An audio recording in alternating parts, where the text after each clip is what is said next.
दोस्तों नमस्कार।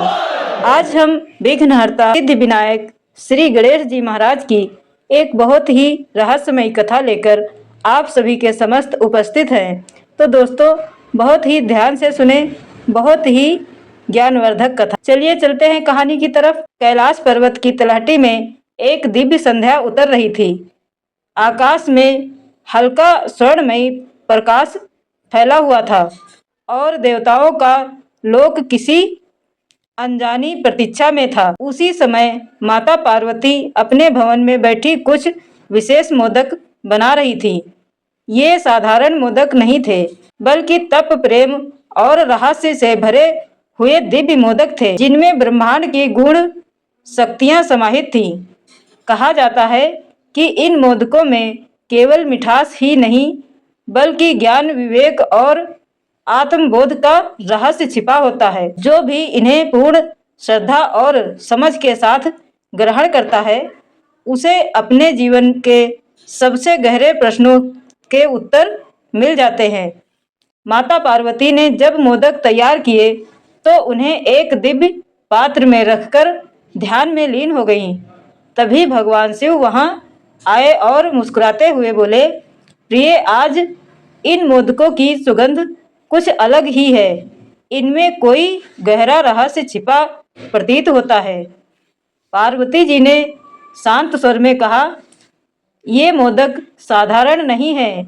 इनमें सृष्टि का संतुलन, कर्म का रहस्य और भक्ति की शक्ति समाई हुई है। परंतु इन्हें वही पा सकता है जो धैर्य, बुद्धि और श्रद्धा की परीक्षा में खरा उतरे। उसी समय बाल गणेश वहां आए। उनकी सूंड से आती हल्की सुगंध और आंखों में बाल सुलभ चंचलता थी, लेकिन भीतर अपार बुद्धि और गहन समझ छिपी हुई थी। उन्होंने मोदकों की ओर देखा और सहज भाव से बोले, माता, ये मोदक केवल स्वाद के लिए नहीं बने, इनमें कुछ और भी है ना माँ? माता पार्वती मुस्कुराई और बोली, हाँ पुत्र, पर इन्हें पाने के लिए एक परीक्षा देनी होगी। गणेश जी ने सिर झुकाकर कहा, माता, आपकी आज्ञा मेरे लिए सबसे बड़ी परीक्षा है और सबसे बड़ा पुरस्कार है। तभी देवताओं के लोक में यह समाचार फैल गया कि कैलाश पर दिव्य मोदक प्रकट हुए हैं। इंद्र, नारद, कुबेर और अन्य देवता भी वहां पहुंच गए। सभी की इच्छा थी कि वे उन मोदकों को प्राप्त करें, क्योंकि ऐसा माना जाता था कि जो इन्हें खाएगा वह किसी भी रहस्य को समझ सकेगा। भगवान शिव ने सभा में कहा, ये मोदक बल या अधिकार से नहीं, बल्कि बुद्धि और सत्य से मिलेंगे। नारद मुनि ने बीड़ा बजाते हुए पूछा, प्रभु, परीक्षा क्या होगी? शिव जी ने उत्तर दिया, जो सबसे पहले पूरे ब्रह्मांड की परिक्रमा कर आएगा और लौटकर यह सिद्ध करेगा कि उसने सृष्टि के सत्य को समझ लिया, वही इन मोदकों का अधिकारी होगा। यह सुनते ही कार्तिकेय अपने मयूर पर सवार होकर तुरंत निकल पड़े। इंद्र अपने ऐरावत पर और अन्य देवता अपनी अपनी दिव्य शक्तियों के साथ ब्रह्मांड की यात्रा पर निकल गए। गणेश जी कुछ क्षण शांत खड़े रहे।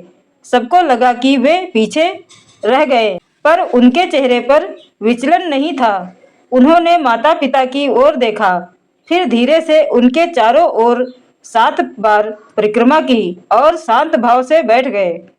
कुछ समय बाद जब सभी देवता थक हार कर लौटे, तब भी वे सृष्टि के रहस्य को पूरी तरह समझ नहीं पाए थे। कार्तिकेय ने कहा, पिताजी, मैंने आकाश, पृथ्वी, पाताल सब देख लिया, पर सत्य अभी भी अधूरा लगता है। तभी गणेश जी ने विनम्र स्वर में कहा, पिता, माता, मेरी परिक्रमा पूर्ण हो चुकी है। सभी देवता चकित रह गए। इंद्र ने हंसते हुए कहा, गणेश, तुम तो कहीं गए ही नहीं। गणेश जी मुस्कुराए और बोले, ब्रह्मांड का सबसे बड़ा सत्य माता पिता है। जिसने उन्हें समझ लिया उसने सृष्टि को समझ लिया। मेरे लिए आप संपूर्ण ब्रह्मांड हैं। यह सुनते ही कैलाश में दिव्य प्रकाश फैल गया। माता पार्वती की आंखों में स्नेह और गर्व के आंसू आ गए। भगवान शिव ने गणेश जी को अपने पास बुलाया और कहा, तुमने रहस्य को समझ लिया है पुत्र, यही बुद्धि का मार्ग है। माता पार्वती ने वहीं दिव्य मोदक गणेश जी को अर्पित किए। जैसे ही गणेश जी ने मोदक ग्रहण किया, ऐसा प्रतीत हुआ मानो समय थम गया हो। मोदक का स्वाद मीठा था, पर उसके भीतर ज्ञान की गहराई थी। उस क्षण गणेश जी की चेतना और भी व्यापक हो गई। कहा जाता है कि उसी दिन से मोदक गणेश जी का प्रिय भोग बन गया। परंतु यह केवल मिठाई नहीं, बल्कि यह संदेश है कि जीवन में सच्चा आनंद बाहरी दौड़ भाग में नहीं, बल्कि श्रद्धा, विवेक और प्रेम में छिपा है।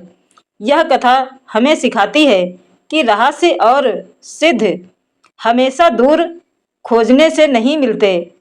कभी कभी वे हमारे अपने संबंधों में, हमारे आचरण और हमारी सोच में ही छिपे होते हैं।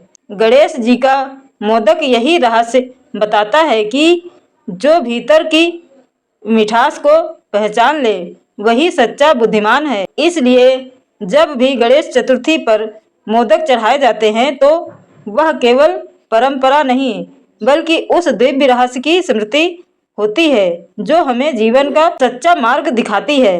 तो दोस्तों, यह रहस्यमयी कथा आपको कैसी लगी कमेंट करके ज़रूर बताना, और हम मिलेंगे एक और ऐसी ही रहस्यमयी कथा के साथ।